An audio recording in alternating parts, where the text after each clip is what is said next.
कहा जाता है कि इस दुनिया में मन सबसे ज़्यादा शक्तिशाली चीज़ होती है। यदि तुम किसी भी चीज़ को सच्चे मन से सोच लो या चाह लो तो तुम उसे हासिल कर सकते हो।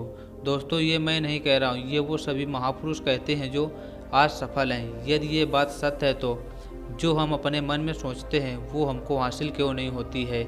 हर इंसान कामयाब होना चाहता है लेकिन वो कामयाब तो नहीं होता। हर इंसान खुश रहना चाहता है लेकिन वो खुश तो नहीं रहता। दोस्तों, इस बात से एक बात निकल कर आती है, या तो वो सभी महापुरुष गलत हैं या तो फिर हमारे सोचने का तरीका गलत है। आज मैं जो कहानी सुनाने वाला हूँ इससे एक ऐसा मंत्र मिलेगा जिससे ये पता चलेगा कि आप अपने मन से किसी भी चीज़ को कैसे करवा सकते हैं। इससे आप ये भी समझ पाएंगे कि आकर्षण का नियम, लॉ ऑफ अट्रैक्शन, कैसे कार्य करता है। एक समय की बात है, एक व्यक्ति के जीवन में दुख ही दुख थे। वो जो भी कार्य के बारे में सोचता वह कभी भी पूरा नहीं होता। वो जिससे भी मदद मांगता कोई उसकी मदद भी नहीं करता। घर में जाता तो घर में भी वही लड़ाई झगड़ा और कलेश होता रहता। उसे ऐसा लगता उसके जीवन में चारों तरफ से दुख ही दुख हैं। वो दिन रात यही सोचता रहता कि मैं इन दुखों से कैसे बाहर निकलूं, कैसे इनसे छुटकारा पाऊं। उसके आंखों के नीचे काले घेरे पड़ गए थे। वो इस बात से बहुत ही ज़्यादा चिंतित रहता था। उसे रात में नींद भी नहीं आती थी। कभी कभी उसके मन में आत्महत्या करने के विचार भी आते थे, लेकिन वो अपने परिवार के बारे में सोचकर ये कदम नहीं उठा पाता था। वो इन दुखों से बहुत ही ज़्यादा दुखी हो गया था। उसने सोच लिया था, मुझे कुछ भी करना पड़े, मुझे कितना भी कष्ट उठाना पड़े, मैं इन दुखों से छुटकारा पाकर के ही रहूँगा। एक दिन उसका मित्र उसके पास आया तो उसने अपनी सारी समस्या बताई।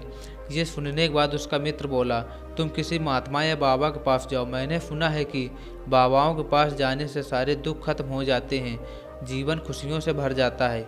ये सुनकर उस व्यक्ति के मन में ये बात बैठ गई कि कोई बाबा ही हमारी समस्या का समाधान कर सकता है। और जब भी किसी बाबा के बारे में पता चलता तो वह उस बाबा के पास पहुंच जाता और जाकर अपनी सारी समस्याएं बताता और कहता कि हमको इन समस्याओं से छुटकारा दिला दीजिए। आप जो भी कहेंगे मैं वो सब कुछ करने के लिए तैयार हूँ, बस मेरे सारे दुख खत्म हो जाएं। ये सुनने के बाद सभी बाबा उसे कुछ टोने टुटके बता देते करने के लिए और उसके बदले में दान दक्षिणा ले लेते और कहते कि इससे तुम्हारे सारे दुख खत्म हो जाएंगे। वो घर जाकर वो सभी टोने टुटके करता जैसा वह बाबा बताते थे। ये सब करने से उसके दुखों में तो कुछ परिवर्तन नहीं हुआ, लेकिन धीरे धीरे उसके घर की हालत और ही खराब होती गई। जहाँ भी वो जाता सभी बाबा उससे दान दक्षिणा लेते। इससे उसके घर का धन भी खत्म होने लगा। ये सब देखकर वह और भी ज़्यादा दुखी रहने लगा और वो यही सोचता रहता कि मेरे घर की स्थिति और भी ज़्यादा खराब हो रही है, मुझे बाबा के पास जाना चाहिए या नहीं। फिर एक दिन उसे एक व्यक्ति ने बताया कि तुम किसी पंडित से हवन करवा लो। हवन होगा तो यदि कोई भी तुम्हारे घर में नकारात्मक शक्ति होगी तो वह बाहर चली जाएगी। यह सुनकर वह व्यक्ति पंडित को बुलवा लिया और हवन करवा दी। हवन खत्म होने के बाद पंडित ने भी अच्छी दान दक्षिणा ली और चला गया। कुछ समय बाद उसने देखा तो उसे ऐसा लग रहा था कि उसके दुख अभी भी वैसे के वैसे ही हैं। उसके जीवन से दुख खत्म ही नहीं हो रहे थे। ये देखकर वह और भी ज़्यादा दुखी रहने लगा। उसे ऐसा लग रहा था कि उसके जीवन से कभी दुख खत्म ही नहीं होंगे। ये सोच सोच कर वह पागल हो गया था। एक दिन उसके मित्र ने एक ऐसे महात्मा के बारे में बताया जो किसी भी प्रकार की दान दक्षिणा नहीं लेता था। ये सुनकर उसे ऐसा लगा कि ये दूसरे बाबाओं के तरीके नहीं हो सकता, क्योंकि ये दान दक्षिणा तो लेता नहीं है और यदि ये दान दक्षिणा नहीं लेता तो ये वास्तव में महान महात्मा होंगे। फिर यही सोचकर वह व्यक्ति उस महात्मा के पास पहुंच जाता है। जब वह महात्मा के पास पहुंचता है तो देखता है कि वो महात्मा ध्यान में लीन थे। ये देखकर वह व्यक्ति वहीं पर बैठ जाता है। जब उनकी आंखें खुली तो देखा कि उनके सामने एक व्यक्ति बैठा है जो बहुत ही ज़्यादा दुखी था। ये देखकर महात्मा ने उस व्यक्ति से पूछा कि क्या बात है, मैं तुम्हारी क्या सहायता कर सकता हूँ। ये सुनने के बाद वह व्यक्ति बोला, बाबा मैं अपने जीवन से बहुत ही ज़्यादा परेशान हूँ। मैं इस दुखों से बाहर निकलने की बहुत कोशिश की, हर वो उपाय किया जो हर किसी बाबा ने बताई। मैंने वो सभी कार्य किए जो किसी भी इंसान ने हमसे बताया, लेकिन मेरे दुखों में कोई भी कमी नहीं आई और इसके विपरीत मेरे जीवन में और भी ज़्यादा दुख आते गए। कभी कभी मेरे मन में आत्महत्या करने के भी विचार आते हैं, लेकिन फिर मैं अपने परिवार के बारे में सोचकर रुक जाता हूँ। मुझे इन दुखों से बाहर निकलने का कोई मार्ग बताएं। मैं सब कुछ करने के लिए तैयार हूँ, चाहे वो रास्ता कितना ही कठिन क्यों न हो।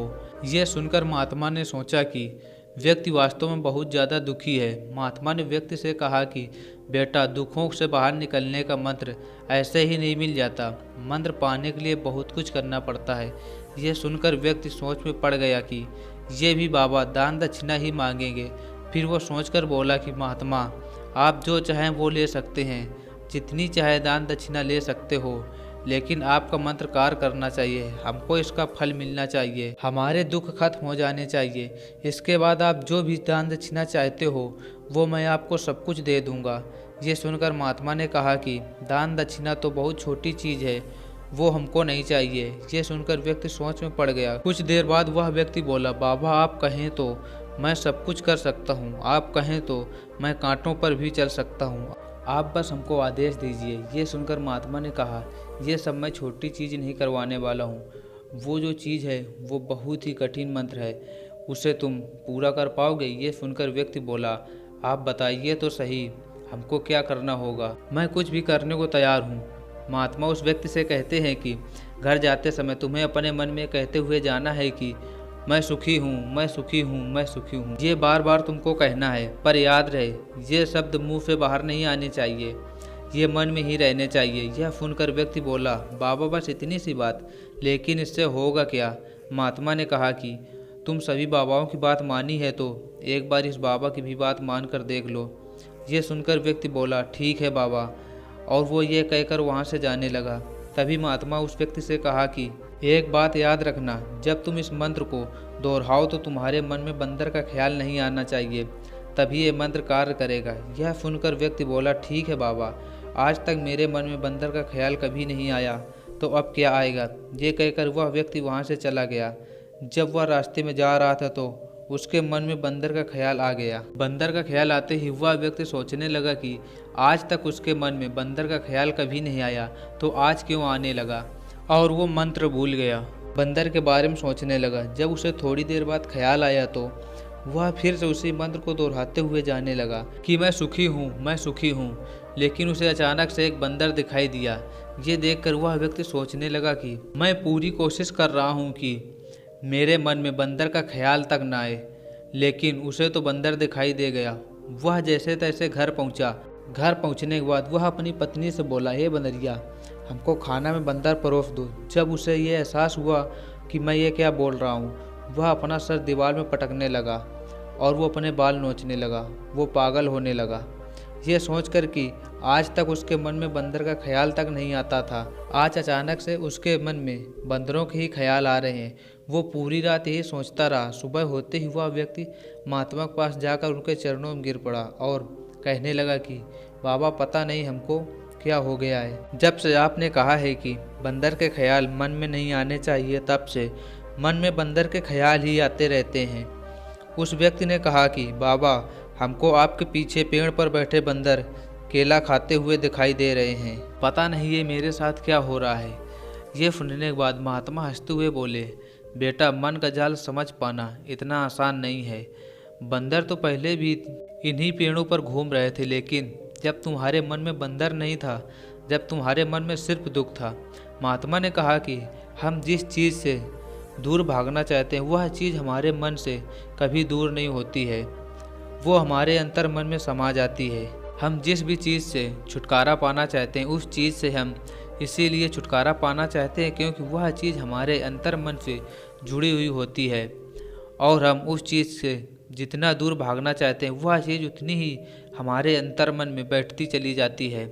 हम बाहर से चाहते हैं कि सुखी होना और यही बोलते भी रहते हैं कि मैं सुखी हूँ, मैं सुखी हूँ, लेकिन अंतर मन में वो दुख समाये रहते हैं और हमको चारों ओर यही दुख दिखाई देता है कि मैं दुखी हूँ। हम चाहे जितना भी बाएं मन से सोच लें कि मैं सुखी हूँ, लेकिन हम कभी सुखी नहीं होंगे जब तक ये शब्द हमारे अंतर मन में प्रविष्ट नहीं हो जाएंगे। ये सुनकर व्यक्ति बोला, बाबा, ये शब्द हमारे अंतर मन में प्रविष्ट कैसे होंगे? ये सुनकर महात्मा ने कहा, बेटा, तुम अपने दुखों को सोचना बंद कर दो। जब तक तुम उन दुखों के बारे में सोचते रहोगे, जब तक वो तुमसे दूर नहीं होंगे, और जिस दिन तुम इन दुखों के बारे में सोचना छोड़ दोगे, उसी दिन से ये दुख तुम्हारी ज़िंदगी से गायब हो जाएंगे। क्योंकि किसी भी चीज़ से छुटकारा पाने के लिए हमको उस चीज़ के बारे में सोचना पड़ता है, और हम जिस चीज़ के बारे में सोचते रहते हैं वह चीज़ उतनी ही हमारे अंतर्मन में प्रविष्ट होती चली जाती है। हम अधिकतर अपने दुखों के बारे में सोचते रहते हैं कि हमको इन दुखों से बाहर निकलना है, इसी वजह से ये हमारे अंतर्मन में प्रविष्ट हो जाते हैं। यदि तुम दुखों से छुटकारा पाना चाहते हो तो तुम उनके बारे में सोचना छोड़ दो, तुम्हें दुखों से छुटकारा मिल जाएगा। हमेशा सकारात्मक सोचो, जब तुम सकारात्मक सोचोगे तो तुम्हारी ज़िंदगी से दुख दूर होते चले जाएंगे। जैसे कोई व्यक्ति नशा छोड़ना चाहता है, वह सुबह उठता है तो वह ये सोचता है कि आज मैं कोई गलती नहीं करूँगा, मैं कोई नशा नहीं करूँगा, लेकिन वही व्यक्ति शाम को नशे में मिलता है। वो इसलिए क्योंकि नशे को ज़्यादा महत्व दे रहा है, उसके बारे में वो ज़्यादा सोच रहा है। हमारा मन जिस चीज़ के बारे में जितना ज़्यादा सोचेगा वह उतना उसी चीज़ के पीछे भागेगा। हमें किसी चीज़ के बारे में सोचना नहीं है, बल्कि हमें उस चीज़ को इग्नोर करके निकल जाना है। यदि एक बार हम इस मंत्र को समझ जाते हैं तो हम जो भी पाना चाहते हैं वह बड़ी आसानी से पा सकते हैं।